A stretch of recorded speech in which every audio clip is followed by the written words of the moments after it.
Hello viewers, आज जो मैं टॉपिक लेके आई हूँ ट्रांसफार्मर, ये काफ़ी इम्पॉर्टेंट टॉपिक है। अगर आप आईटीआई कर रहे हैं किसी भी इलेक्ट्रिकल ट्रेड से, या आप अगर डिप्लोमा कर रहे हैं, या आप डिग्री भी कर रहे हैं, मतलब बीटेक भी कर रहे हैं, तो ये आपके लिए जो टॉपिक है ट्रांसफार्मर, ये बहुत इंपॉर्टेंट है। आईटीआई का जो एग्ज़ाम होता है उसमें तो ये क्वेश्चन पूछे ही जाते हैं, electrician, electronics mechanic, wireman trade को।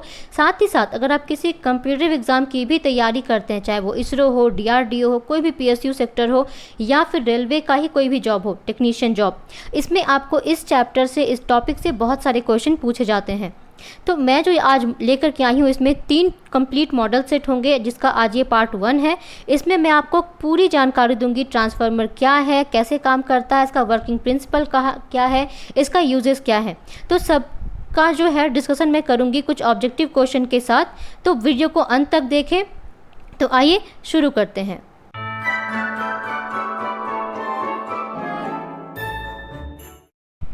तो पहला क्वेश्चन जो पूछा गया है वो है, ट्रांसफार्मर किस सिद्धांत पर कार्य करता है। तो इसे डिस्कस करने से पहले हम जान लेते हैं कि ट्रांसफार्मर क्या है। तो ट्रांसफार्मर क्या है? ट्रांसफार्मर एक प्रकार का स्टैटिक डिवाइस है, स्टैटिक इलेक्ट्रिकल डिवाइस है, जो क्या करता है, इलेक्ट्रिकल एनर्जी ट्रांसफ़र करता है एक सर्किट से दूसरे सर्किट को। यहाँ ऐसा भी बोल सकते हैं कि ट्रांसफार्मर एक ऐसा स्थिर डिवाइस है, स्थिर यंत्र है, जो क्या करता है कि वोल्टेज को स्टेप अप करके या स्टेप डाउन करके एक जगह से दूसरे जगह ट्रांसफ़र करता है। वो क्या है? ट्रांसफार्मर है। अब इसमें जो क्वेश्चन पूछा गया है कि ट्रांसफार्मर किस सिद्धांत पर कार्य करता है, मतलब इसका वर्किंग प्रिंसिपल क्या है, तो हम बात कर लेते हैं। तो इसका जो आंसर होगा वो क्या होगा? Mutual inductance. ट्रांसफार्मर किस सिद्धांत पे कार्य करता है? म्यूचुअल इंडक्शन पे कार्य करता है। तो क्या है म्यूचुअल इंडक्शन, हम वो जान लेते हैं। तब जो दो कंडक्टर को जब हम आस पास रखते हैं, मतलब पास रखते हैं, तो क्या होता है, अगर पहला जो है कंडक्टर, प्राइमरी वाइंडिंग जो होगा उसका, उसमें अगर करंट फ्लो करेगा, तो जिसके कारण क्या होगा, मैग्नेटिक फ्लक्स में चेंज होगा, और उस मैग्नेटिक फ्लक्स में चेंज होने के कारण जो दूसरा कंडक्टर है उसमें भी एक प्रकार का ईएमएफ जो है, इलेक्ट्रोमोटिव फोर्स जो है, वोल्टेज है, वो जनरेट हो जाएगा। तो इसको हम लोग क्या कहते हैं? म्यूचुअल इंडक्शन कहते हैं। तो ट्रांसफार्मर में क्या होता है, 2 वाइंडिंग होती है, प्राइमरी वाइंडिंग और सेकेंडरी वाइंडिंग। तो जैसे ही प्राइमरी वाइंडिंग को हम लोग इनपुट के साथ जोड़ते हैं तो करंट फ्लो होता है, और करंट फ्लो होने के बाद क्या होता है कि मैग्नेटिक फील्ड में चेंज आता है, मैग्नेटिक फ्लक्स में, जिसके कारण सेकेंडरी में भी ईएमएफ जनरेट हो जाता है। तो इसका आंसर क्या हो जाएगा? Mutual induction. पहला का आंसर हो जाएगा म्यूचुअल इंडक्शन। दूसरा क्वेश्चन पूछा गया है, ट्रांसफार्मर में जिस वाइंडिंग को इनपुट स्रोत से संयोजित किया जाता है क्या कहलाती है। तो ये मैंने बताया कि प्राइमरी वाइंडिंग के साथ कनेक्ट करते हैं इनपुट को, तो इसका आंसर क्या हो जाएगा? Primary winding. तो का आंसर ए हो जाएगा। तीसरा क्वेश्चन पूछा गया है, ट्रांसफार्मर कौन सी विद्युत धारा पर कार्य करता है। तो ट्रांसफार्मर का जो कार्य सिद्धांत है वो क्या है? Mutual induction. और म्यूचुअल इंडक्शन जो है वो सिर्फ और सिर्फ एसी में ही पॉसिबल है, अल्टरनेटिंग करंट में ही पॉसिबल है। तो कौन सी धारा पर कार्य करेगा ट्रांसफार्मर? प्रत्यावर्ती धारा पे। तो 3 का आंसर हो जाएगा ए, ऑप्शन ए। नेक्स्ट क्वेश्चन है, ट्रांसफार्मर की दक्षता। तो पहले तो हम ये जान लेंगे कि दक्षता है क्या। तो दक्षता को हम लोग इंग्लिश में एफिशिएंसी भी कहते हैं। अगर नॉर्मल हम लोग बात करें तो क्या होता है एफिशिएंसी, कि आउटपुट कितना आ रहा है, कंपेयर करते हैं उसको इनपुट से। तो जो इफ़िशियंसी होती है उसका फॉर्मूला होता है आउटपुट बाय इनपुट, और इसका जो दक्षता होता है किसी भी ट्रांसफार्मर का, वो 90 से 98% तक की होती है। जो 2% का आप कमी देख रहे हैं मैक्सिमम इफिशियंसी में, वो होता है लॉस के कारण, जिसके बारे में हम आगे डिस्कस करेंगे। तो इसका आंसर फिलहाल क्या हो जाएगा? ऑप्शन डी, 90 से 98%। नेक्स्ट क्वेश्चन पूछा गया है, ट्रांसफार्मर की कोर बनी होती है। तो ट्रांसफार्मर का जो कोर है वो किसका बना होता है? पे 4 ऑप्शन है, लोहे की, एल्युमिनियम की, सिलिकॉन स्टील की और चुंबक की। तो कोर जो है बनाते हैं हम लोग सिलिकॉन स्टील का बनाते हैं। क्यों बनाते हैं उसको भी हम जान लेते हैं। ट्रांसफार्मर में क्या होता है कि एक प्रकार का लॉस होता है, जिसे हम आयरन लॉस भी कहते हैं, और वो आयरन लॉस जो है 2 प्रकार का होता है, एडी करंट लॉस और हिस्टेरेसिस लॉस। जिसमें एडी करंट क्या होता है, पहले हम उस पर चर्चा कर लेते हैं। तो एडी करंट क्या होता है कि जब किसी चालक के भीतर मैग्नेटिक फील्ड जो है वो चेंज होता है तो एडी करंट जनरेट होता है। वो एडी करंट क्या होता है, जो हम लोग बाहर से देते हैं, मैग्नेटिक फील्ड जो बाहर से जनरेट होता है उसका ये अपोज करने लगता है, जिसके कारण क्या होता है, एडी करंट लॉस जनरेट होता है। और उस एडी करंट लॉस के कारण क्या होता है, अनवांटेड वोल्टेज कंजम्पशन होता है, जिसके कारण ट्रांसफार्मर में लॉस जनरेट हो जाता है। तो उस एडी करंट को रोकने के लिए जो कोर होता है ट्रांसफार्मर का, वो किसका बनाया जाता है? सिलिकॉन स्टील का। और वो हमेशा ही लैमिनेटेड होना चाहिए। इसलिए लोहे का नहीं बनाते हैं, क्योंकि लोहे के कारण आयरन लॉस होगा, और एल्युमिनियम से भी क्या होगा, लॉस जनरेट होगा। Eddy current loss. तो इसीलिए जो बेस्ट ऑप्शन है कोर बनाने का वो क्या है, सिलिकॉन स्टील है, जो एडी करंट जनरेट होने नहीं देता है और लॉस जिसके कारण कम होता है। नेक्स्ट क्वेश्चन पूछा गया, जो ट्रांसफार्मर इनपुट वोल्टेज को घटाकर कम आउटपुट वोल्टेज प्रदान करता है वह कहलाता है। मतलब इनपुट वोल्टेज जो भी है उसको कम करके आउटपुट में देगा, मतलब ये क्या है, स्टेप डाउन ट्रांसफार्मर है, जिसको हिंदी में क्या कहते हैं, अपचायक कहते हैं। मतलब जो भी आपका इनपुट वोल्टेज अगर मानी 240 है तो 240 से कम ही आपका होगा हमेशा आउटपुट, तो वो क्या कहलाएगा, अपचायक ट्रांसफार्मर कहलाएगा। तो इसका आंसर क्या हो जाएगा, बी हो जाएगा। जो नेक्स्ट क्वेश्चन है उसमें पूछा गया है, निम्न में कौन सा ट्रांसफार्मर का भाग नहीं है, ब्रीदर, कंजर्वेटर, आर्मेचर, कोर। तो हमें पता है ब्रीदर, कंजर्वेटर और कोर तीनों ही ट्रांसफार्मर का पार्ट है। इसमें से कौन सा आंसर हो जाएगा, जो नहीं है इसका पार्ट, आर्मेचर की, वो किस में होता है, मोटर का पार्ट है आर्मेचर। तो 7 का आंसर क्या हो जाएगा, सी, आर्मेचर। नेक्स्ट क्वेश्चन पूछा गया है, ट्रांसफार्मर की दक्षता का सूत्र क्या है। अभी कुछ देर पहले ही हमने बात किया कि दक्षता क्या होता है, एफिशिएंसी। और किसी भी अगर डिवाइस का आपसे एफिशिएंसी पूछा जाए तो आप इसे याद कर लेंगे, आउटपुट बाय इनपुट का फॉर्मूला लगा के आप किसी का भी एफिशिएंसी निकाल सकते हैं। अगर आपको परसेंटेज में निकालना है तो आउटपुट बाय इनपुट इंटू 100, इसका आंसर क्या हो जाएगा, option B, output by input into 100। Next question पूछा गया है, ट्रांसफार्मर में भंवर धारा हानि रोकने का उपाय। तो भंवर धारा क्या है, एडी करंट। कुछ देर पहले हमने बात की था एडी करंट के बारे में, जिसके कारण क्या होता है, लॉस जनरेट होता है। तो इसको दूर करने के लिए हम लोग किसका इस्तेमाल करते हैं, लैमिनेटेड कोर का इस्तेमाल करते हैं। तो लैमिनेटेड कोर होने के कारण क्या होता है कि वो जो एडी करंट है उसको जनरेट नहीं होने देता और लॉस उससे कम हो जाता है। तो 9 का आंसर हो जाएगा laminated core, option A. Next question जो इसमें पूछा गया है, किस प्रकार के संयोजन में न्यूट्रल पॉइंट की ज़रूरत नहीं होती।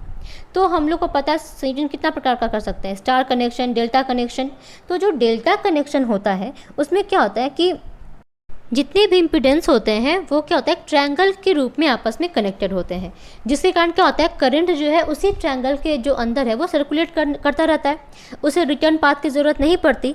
इसीलिए डेल्टा कनेक्शन में जो है न्यूट्रल पॉइंट की आवश्यकता नहीं होती। स्टार कनेक्शन में हमेशा आपको एक न्यूट्रल दिख जाएगा, लेकिन किस में न्यूट्रल नहीं रहता है, डेल्टा कनेक्शन में। उसके पीछे का रीज़न भी मैंने आपको बता दिया। तो नेक्स्ट क्वेश्चन है, सिलिका जेल कहाँ भरा होता है। तो आप सब ने सिलिका जेल देखा होगा, पहले तो मैं आपको ये बता दूं, क्योंकि अगर आपने ऑनलाइन कुछ ऑर्डर किया होगा या मार्केट से भी आप कुछ खरीद के लाते हैं, इलेक्ट्रॉनिक्स इक्विपमेंट या सैंडल या कोई भी कपड़ा भी, तो छोटा सा आपको एक वाइट कलर का पैकेट दिखता होगा जिसके ऊपर सिलिका जेल लिखा रहता है। उसका मेन काम क्या होता है कि जितना भी मॉइस्चर है उसको सोक करके जो भी सामान रखा हुआ है उसको बचाना, मॉइस्चर से उसको बचाना खराब होने से। तो सिलिका जेल हम लोग कहाँ भरते हैं, हम लोग ब्रीदर में भरते हैं, ताकि क्योंकि ऑयल टैंक में टैंक भरा रहता है, उसके कारण किसी भी टाइप का मॉइस्चर के कारण जो है खराब ना हो, ट्रांसफार्मर उसकी इफिशियंसी में कोई खराबी ना आए, इसीलिए ब्रीदर में जो है एक सिलिका जेल हमेशा ही रखा रहता है ताकि मॉइस्चर से बचाया जा सके ट्रांसफार्मर को। उसका आंसर क्या हो जाएगा, 11 का, ऑप्शन ए, ब्रीदर में। नेक्स्ट क्वेश्चन पूछा गया है, एक वाइंडिंग वाला ट्रांसफार्मर। तो पूछा गया कि जिसमें एक ही वाइंडिंग होगा, रेशियो जिसका एक ही होगा, 1:1 का होगा, उसे हम लोग क्या कहते हैं, तो उसको हम लोग कहेंगे ऑटो ट्रांसफार्मर। क्योंकि स्टेप अप में भी ऐसा नहीं होगा, स्टेप डाउन में भी ऐसा नहीं होगा, किस में होगा, ऑटो ट्रांसफार्मर में। तो 12 का आंसर हो जाएगा ऑटो ट्रांसफार्मर, 12 का आंसर हो जाएगा ऑप्शन सी। नेक्स्ट पूछा गया ट्रांसफार्मर की रेटिंग। तो हमें पता है कि ट्रांसफार्मर क्या करता है, पावर सप्लाई, मतलब उसमें पावर का रेटिंग होता है, और पावर का फॉर्मूला क्या होता है, V/I, वोल्टेज इंटू करंट। क्योंकि यहाँ पे जो पावर है वो किलो वोल्ट में रहता है, किलो वोल्ट एम्पियर में, तो इसका आंसर क्या हो जाएगा, ट्रांसफार्मर का रेटिंग किस में रहता है, KVA में।